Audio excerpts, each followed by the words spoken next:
Do you remember your first job? I remember my first job, and I remember even the motivation for my first job.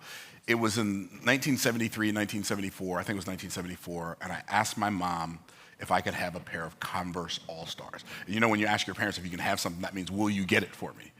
And she said, this is one of the most critical things I've ever learned about the value of money. She said, if you think I'm gonna buy you a pair of $13 sneakers, you are out of your mind. And I thought, okay, so I need to have my own job so I can go get my own $13 and buy my own $13 sneakers. And then I got a job. I was 14 years old. I was making $1.55 an hour. So maybe it was 1975. I was making $1.55 an hour. And I remember when I got my first paycheck, I don't remember how much it was, but it was less than $100 for 2 weeks worth of work. And I decided that when I got my paycheck, I was not going to buy the $13 sneakers either, because I worked way too hard for this money to spend $13 on some sneakers. And so I bought the Converse Coaches for $9 instead. And I tell you that story because we've all been programmed that you have to have a job. But I submit to you that you can, like I have been since 1994, gainfully unemployed. You can become psychologically unemployable and vocationally dysfunctional and not have a job and make millions of dollars from home. And today I'm going to talk to you about homemade millionaire secrets. But I'm going to read a story from the Bible. And it says in 2 Kings chapter 4, I'm sure many of you are familiar with the story. It says, now there cried a certain woman of the wives of the sons of the prophets unto Elisha, saying, thy servant, my husband, is dead, and thou knowest that thy servant did fear the Lord. And the creditors come to take unto him my 2 sons to be bondmen. And Elisha said unto her, what shall I do for thee? Tell me, what hast thou in the house? And she said, thine handmaid hath not anything in the house save a pot of oil. Then he said, go borrow thee vessels abroad of all thy neighbors, even empty vessels, borrow not a few. And when thou art come in, thou shalt shut the door upon thee and upon thy sons, and thou shalt pour out into all those vessels, and thou shalt set aside that which is full. So she went from him and shut the door upon her and upon her sons, who brought the vessels to her, and she poured out. And it came to pass when the vessels were full that she said unto her son, bring me yet a vessel. And he said unto her, there is not a vessel more, and the oil stayed. Then she came and told the man of God.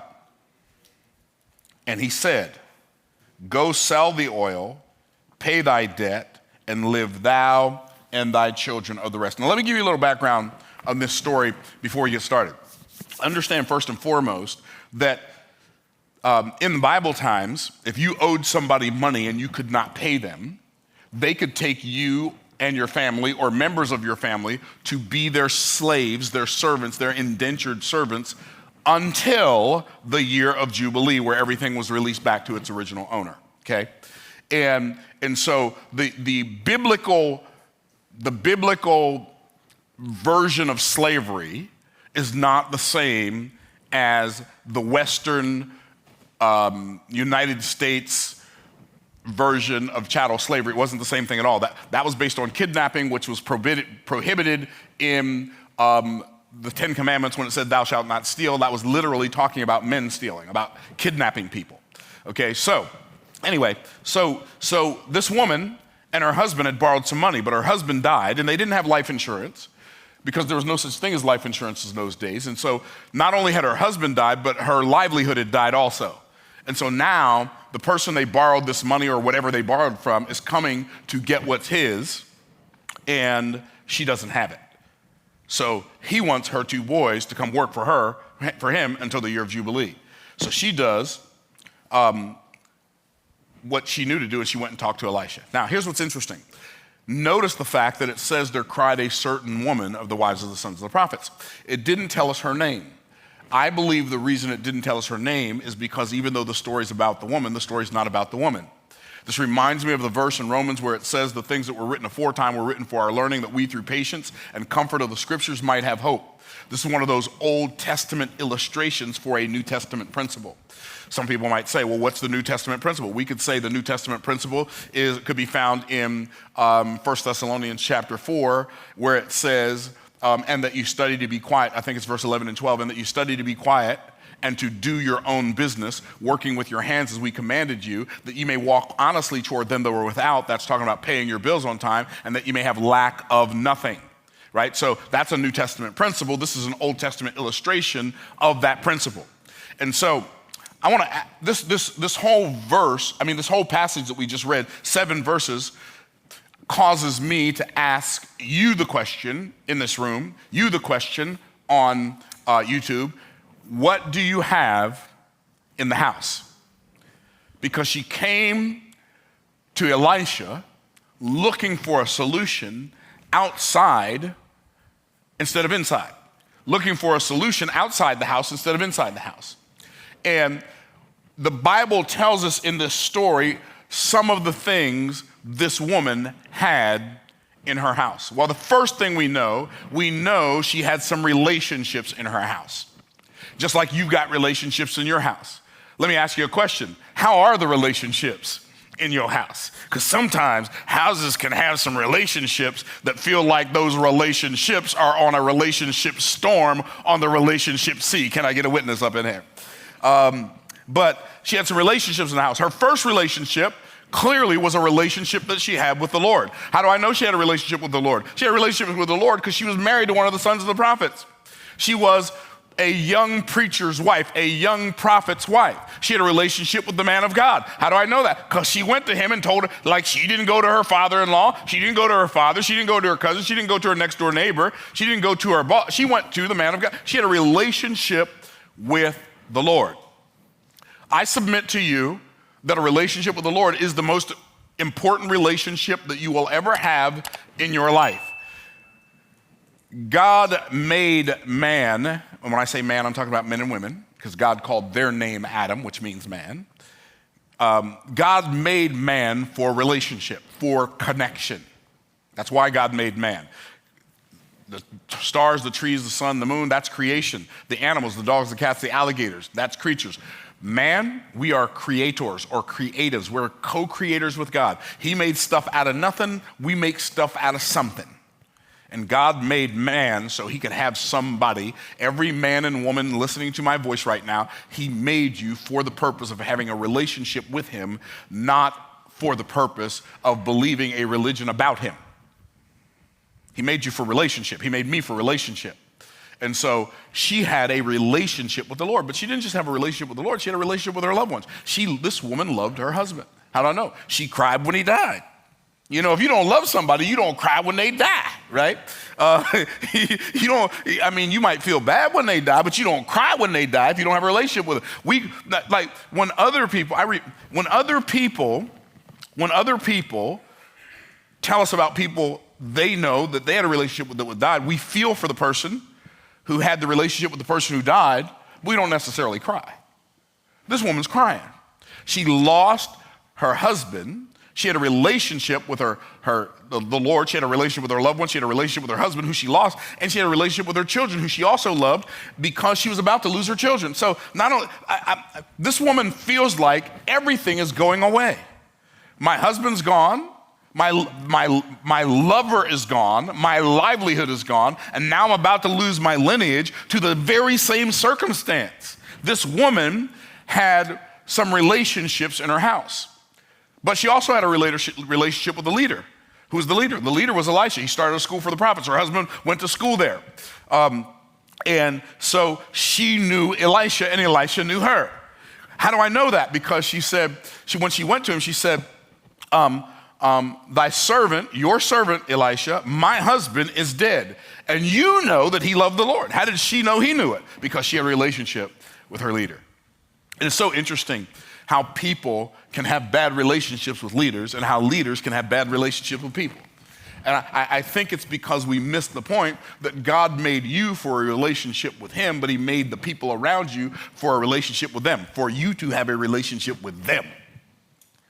And you're not always going to agree. Sometimes you're not going to disagree. You're not going to agree.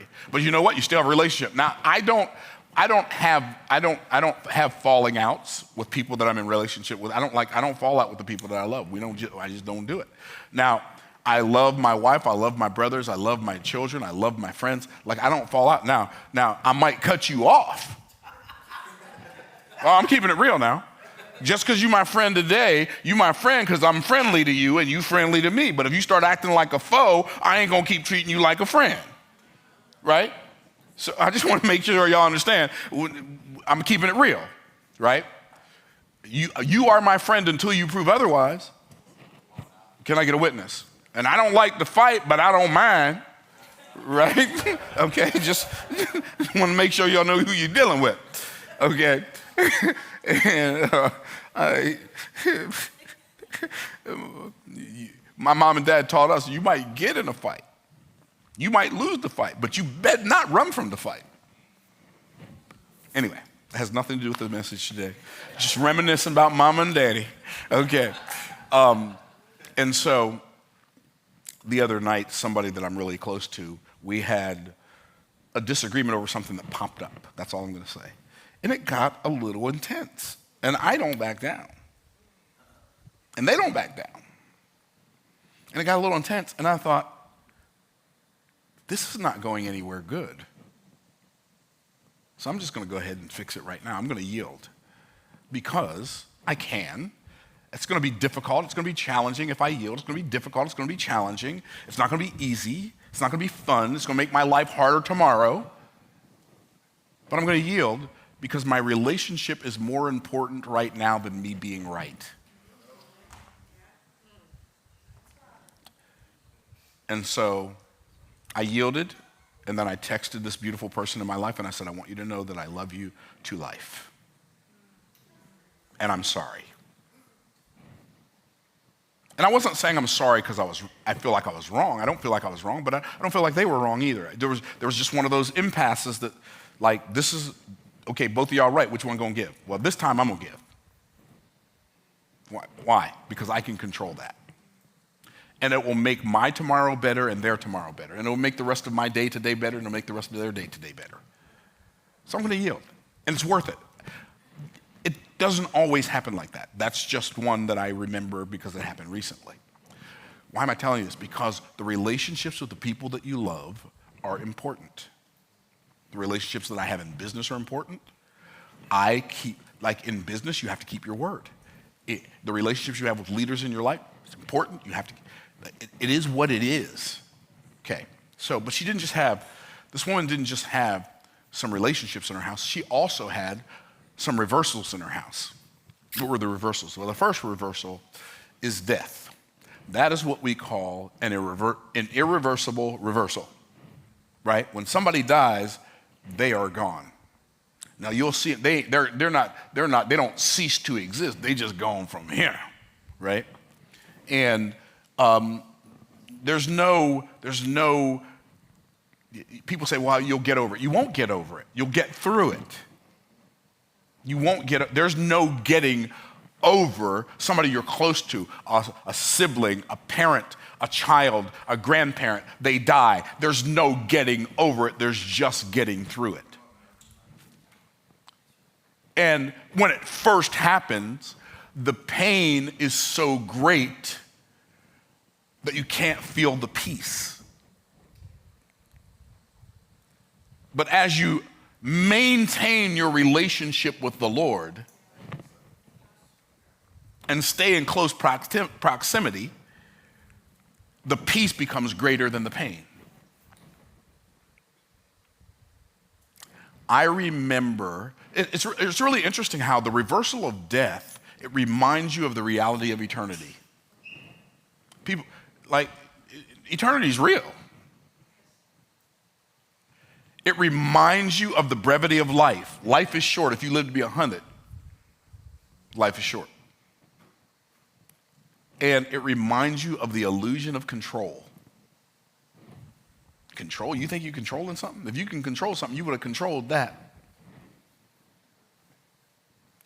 I remember sitting in that hospital room when my oldest son passed away in 2007. And my wife was there and my other two children were there. And I realized how hopelessly helpless I really am. Didn't matter how much money I had. I had lots of money. Didn't matter how much I knew, and I knew a lot. Couldn't fix that one. The reversal of death will wake you up to some stuff you've been slumbering on. And this woman lost her husband. He died. That's a reversal. But it'd be bad enough if that was the only one. But there was also the reversal of debt. They had borrowed money they couldn't pay back. They had borrowed money she couldn't pay back by herself. They didn't have insurance back then. Can I challenge y'all? Can I challenge y'all on YouTube? Get yourself some life insurance.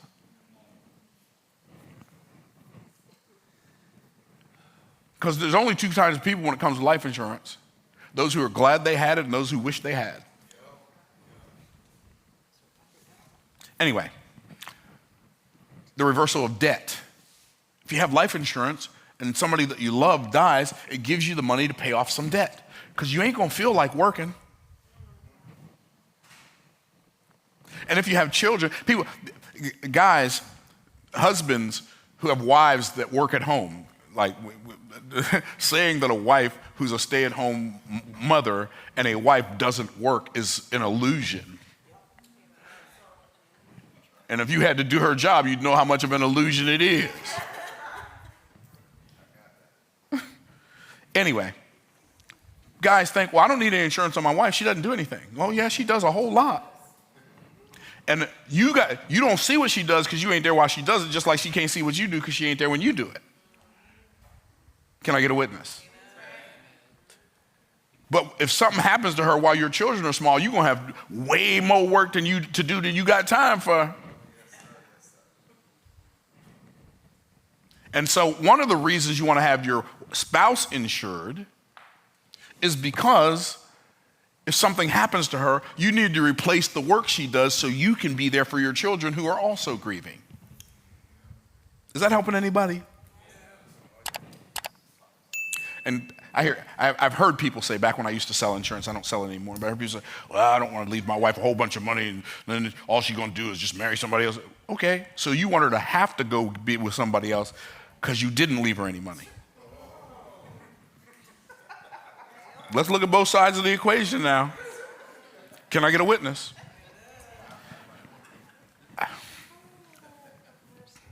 I digressed. She had the reversal of debt.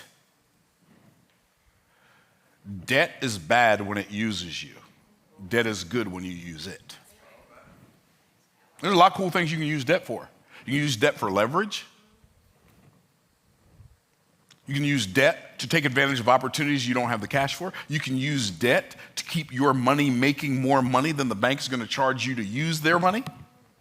You can use debt to minimize or eradicate completely taxes. But you got to understand how to use debt and don't let debt use you. Anyway, she had the reversal of debt, but she also had the reversal of doubt. Because everything is going bad, or it feels like everything's going to keep going bad. Like there's something about downward momentum that's harder to stop than upward momentum. Can I get a witness? And so she had the reversal of doubt. Now, this woman didn't just have relationships in her house, and she didn't just have reversals in her house. This woman had some resources in her house. But because of the reversals, she couldn't see the resources. I want you to wrap your mind around what I just said. Because of the reversals that she had, she could not see the resources. It wasn't that the resources weren't there. It was that she couldn't access them because she could not see them. Her lack of awareness created a lack of access to an abundance of resources that were already in her house. I'm going to tell you something. I have made millions of dollars working from home. I haven't always had a studio with fancified lights and sophisticated cameras and a bunch of people who knew how all that stuff worked. My first $1 million I made out of a spare bedroom in my house. No, it was actually out of the basement in my house in Pennsylvania. First time I ever made $1 million in a year. Made it out of the basement in my house. I had some stuff going on in my house. My question for you is, what do you have in your house? What do you have in the house? See, if you become aware of the resources that you already have, everybody tap yourself on the chest, say, I already have them. If you become aware of the resources you already have in your house, you might become the next homemade millionaire. So she comes to Elisha telling him about her reversals. And Elisha did her a favor. He said, what you want me to do about it? Ain't that a good question to ask people who want you to be the solution to their problem? What you want me to do about it? She said, thy servant, my husband is dead, and you know that he feared the Lord. Now the creditors come to take unto him my two sons to be bondmen. He said, what shall I do for thee? What does that mean? In modern day vernacular, that means what you want me to do about it. I believe she was looking for an offering. That's why people tell the preacher they problems, so they can get an offering. When I used to pastor a church, I was blown away by how many cars knew to run out of gas right in front of our church building. It's amazing. Like, you're in front of the church now, it's out, it's on empty. I'm sorry, I can't resist. Like, I am not kidding though, that's real. She was looking for an offering, but he didn't give her an offering. You know why? Because sometimes an offering helps to harm. And sometimes when you say no, when somebody asks you for something, that's hurt that helps. And see, everything that hurts don't harm, and everything that helps don't help. And sometimes you can give people help that keeps them from seeing the resources they already have. So he said, what do you want me to do about it? He asked her three questions that are implying three statements. He said, what do you want me to do about it? What does that mean? That means expect more from yourself than you do from other people. Then he said, tell me, express yourself. What does that mean? You've told me about the problem, now tell me about the solution. Tell me what you have in your house. What solution have you figured out before you came to me wanting me to fix it? Fix it. Before you came to me asking me to fix it, what have you done to fix it? Tell me about the solution you came up with. Let me help you tweak your solution.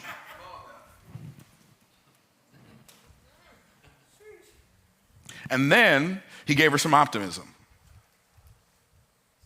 He said, he said, expect more of yourself. No, he said, expect more from yourself. Then he said, express yourself. And then he said, what do you have in the house? He said, examine yourself. What do you have? Hey, take inventory of your gifts. Take inventory of your resources. I can't do anything. All I know how to do is cook. You can't become a homemade millionaire cooking. Really? Ask Rachel Ray. All she did was she knew how to make some stuff and she turned the camera on. My wife made some wonderful, delicious pumpkin cookies and snooker doodles and some other stuff. Pumpkin cookies, I forgot what the other one, and sugar cookies, I think. I don't know, I don't remember. My wife can bake now. She'll hurt Betty Crocker's feelings. Don't play with me. And she will watch baking videos on YouTube like there's no tomorrow. You need to be, she doesn't need to be, but she could be having her own video. See, you're saying, all I know how to do is cook. Turn a camera on and cook. All I know how to do is fix a car. Turn a camera on, fix the car. All I know how to do is fix that. Turn the camera on. And I know it's turn on the camera, but I'm using poor grammar and ending on a preposition for emphasis. Turn the camera on. And see, what people don't realize is you have the same problem this woman had. She suffered from the world's most prolific business disease. It's called I'm just me-itis, inflammation of the I'm just me gland. He said, what do you have in the house? She said, I don't have anything in my house but thine handmaid hath not anything in the house save or but this pot of oil. I don't have anything but I know how to write poetry. Okay. I don't know how to do, I'm just a homemaker. I can't do anything. I'm just a homemaker. You can't become a homemade millionaire being a homemaker. Well, but you can become a homemade billionaire. If you don't believe me, ask Martha Stewart. Homemade billionaire. keeping house and documenting everything she did, writing it down in books and turning it on a camera. Here's the problem that you have that she didn't have.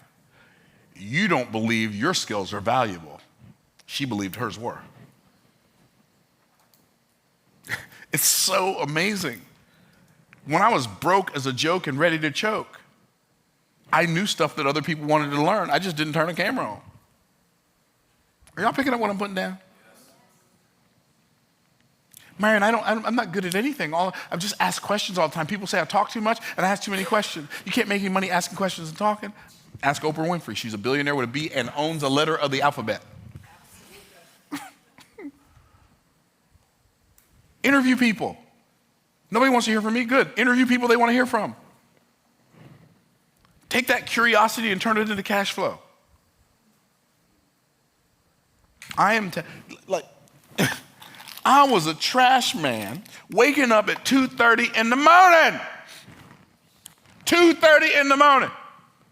Getting dressed, eating breakfast, drive out to the truck yard where the trucks were, drive my truck into the shop, check all the air pressure and all the tires, check all the hydraulics, check the oil, and then go take a truck and dump it at the landfill. And I'd take 3, 4, or 5 trucks a day for $6.25 an hour, $9.50 an hour for overtime. And I remember telling my wife, baby, if we can make $300 a week, we're gonna be all right. And that's what I did during the day. I drove a garbage truck. Then I'd come home and take a nap, and I'd go out and knock on people's doors and talk to them about insurance and investments. And guess what? Because I was working on some stuff that wasn't working for me, the stuff I was working on me. And I let it work on me until I became the person for whom it can work. Dr. Ron, I got started in life insurance in October of 1985. I passed my test in January of 86. I was doing presentations and going on presentations from October of 85. And I did all of October, all of November, all of December, all of January, February, March, April, May, June, July, October, November, December, still ain't made a sale. January, February, still ain't made a sale. March, still ain't made a sale. April, 1987, finally made a sale. Gobs and gobs of presentations. No. Yo, bro. What part of no you have a hard time with? The N or the O? It's a 2-letter word. So, bro, don't you understand? No. I just kept doing it anyway. I kept working on what wasn't working for me until I became the person for whom it would work. And somebody finally said yes. But something else happened that day. I finally found a way that would work. This is why I do not have entrepreneurial ADD like so many entrepreneurs. I found something that worked and I put it on rinse and repeat, and I haven't gotten bored with it since. You find something that works, don't get bored with it, get paid with it. And I became the top salesperson in our office month after month after month after month after month. People say, Myron, what happened? I ran out of all the ways that wouldn't work. See, some of y'all are not willing to have enough iterations to run out of the stuff that don't work. I wish I had some help in here. Oh, Lord. And I wrote a book called From the Trash Man to the Cash Man, How Anyone Can Get Rich Starting from Anywhere. It's 150-something pages. It sells for $20. Now, we don't sell a ton of them, but we sell $7,000 or $8,000 worth of these books a month. I wrote it in 2006. This book has made me millions of dollars. This book, I'm not bragging. I'm telling you, you could write a book about something. There was a dude. His name was Henry. His name wasn't Henry. His brother's name was Henry. He wrote a book called Me and Henry about the adventures of him and his brother growing up. This is a real story. This will happen for real. Nobody would publish his book. So you know what he did? He published it himself. No bookstore would take it. So you know what he did? He opened up a bookstore. And the only book in the bookstore was Me and Henry. And the name of the bookstore was the One Book Bookstore. And it became a tourist attraction. And people from all over the United States would go to the One Book Bookstore and buy Me and Henry. And guess what he did? He wrote a sequel about him and his mama. I'm not exaggerating. I'm not being funny. This happened. It's called Me and Mama. And you think you have an excuse. Seriously. You think you have an excuse. Here's your problem. Your problem is you're so used to instant coffee, instant hot chocolate, microwavable meals, push-button success, drive-through banking. You think you want to have drive-through, push-button, microwave, instant success, and it don't work like that because you have to become the person for whom it will work.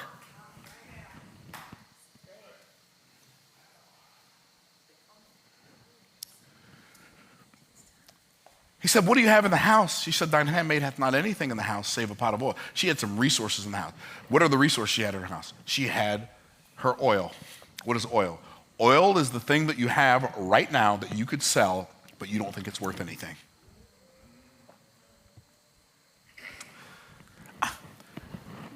Do you understand? I know a guy who's made millions of dollars teaching people how to jump higher. I met a dude back in 2005. The only thing he had going for him, he said, I was really bad. He took something he was really bad at, turned it into a very successful business. He said, I was really bad at playing PlayStation Madden football. I was really bad at it. So every time one of my friends beat me, I'd ask him, how'd you do that? How'd you do that? How'd you do that? He documented all the plays his friends used to beat him. He became good at PlayStation Madden football. He started writing playbooks for PlayStation Madden football. First year, he did okay. He made $18,000 selling that ebook. I've never played PlayStation Madden football in my life. This dude made $18,000 selling playbooks for PlayStation Madden football. Next year, he made $80,000. The last time I talked to him, he was making $180,000 a year selling playbooks for electronic video games. And you think your thing is not valuable. Now, she had the resource of oil, she had the resource of offspring. I'm gonna tell you something. One of the best things you can do for your children is stop doing so much stuff for your children. Because children can do the most remarkable things as long as they have remarkable things to do. You know, my children are doing well. My son and my daughter are doing well. They're not children, they're adults. But they're doing well. One of the reasons they're doing well is because me and my wife didn't give them money. We gave them opportunities. I heard one of my kids say one time, we're rich. I said, y'all ain't rich, me and your mama rich. You thought you was rich, this ain't yours, we just letting you live here. Give your children something to do. My daughter was making $25 an hour when she was 11. My son was making $125 an hour when he was 17 doing graphic design on a computer that he got for Christmas for clients of mine who wanted stuff designed, and he was a negotiator. Oh man, you know me and your dad friends? Yeah, we are. But if you want me to do it for you, you got to pay me. How much is it? $125. $120. And he'd go do it in an hour, boom. He got paid $125 an hour. See, he valued what he had when he was 17. You don't value what you have in a few years past that. She had oil, she had offspring, and she had an opportunity to go around and connect with all of her neighbors. And he said, go borrow. Now this is fascinating to me. One of the reversals she had was debt. One of the things the man of God told her to do. In fact, the first thing he told her to do was go borrow.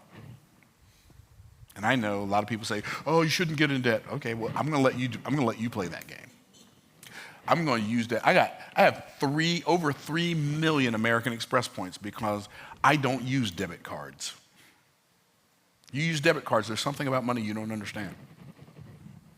You know how much 3 million American Express points is worth? $30,000. I can go buy stuff on Amazon all day long. Ain't got to take a penny out of my pocket. You know why? Because I used my American Express card to buy stuff I was going to buy anyway. And they're going to pay me to buy stuff? They're going to pay me to buy stuff, and I ain't going to You got me confused with Byron Silver. This is Myron Golden. I ain't playing. I'm using Mary. Child, please. Okay. I'm going to use debt every time I get a chance. I can use the bank's money cheaper than I can use my money. I'm going to use debt. Anyway, I don't have time to go into that. I'm going to say this. He said, when you follow God's principles, he can show you how to use your problem to solve your problem.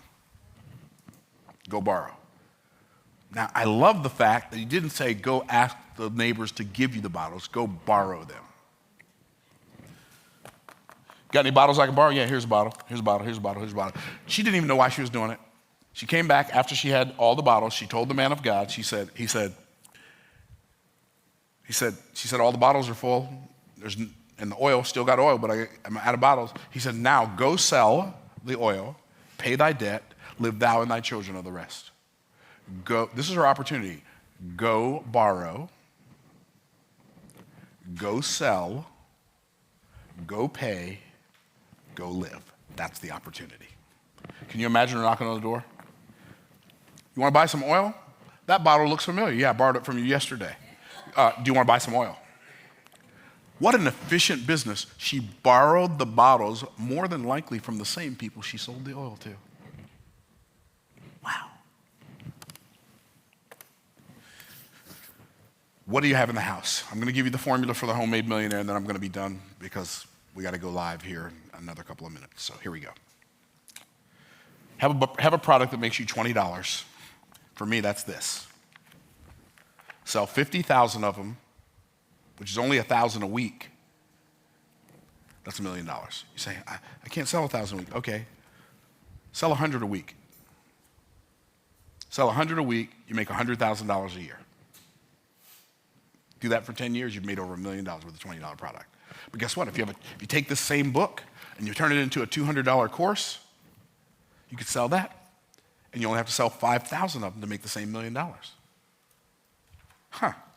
What if you turned it into a $2,000 home study course with modules and workbooks and everything? Same content, different context, different packaging. You only have to sell 500. Now let me help you understand 500. You have a $2,000 product that you sell for a $2,000 product that you sell 500 of. That's only 2 a day, 5 days a week. That's 10 a week, 10 sales a week. That's $1 million. There's not a person listening to me right now that could not come up with a $200 offer. Certainly a $20 offer, that's easy. $200 offer. A $2,000 offer, many of you could come up with a $2,000 offer right now, something that provides people with more than $2,000 worth of value they'd be happy to pay you $2,000 for. You go sell 500 of them, sell 2 of them a day, 5 days a week. That's $1 million. And if you do that, you, like me, can become a homemade millionaire. Hope this blesses you. Stay blessed by the best, and we'll see you on the next video.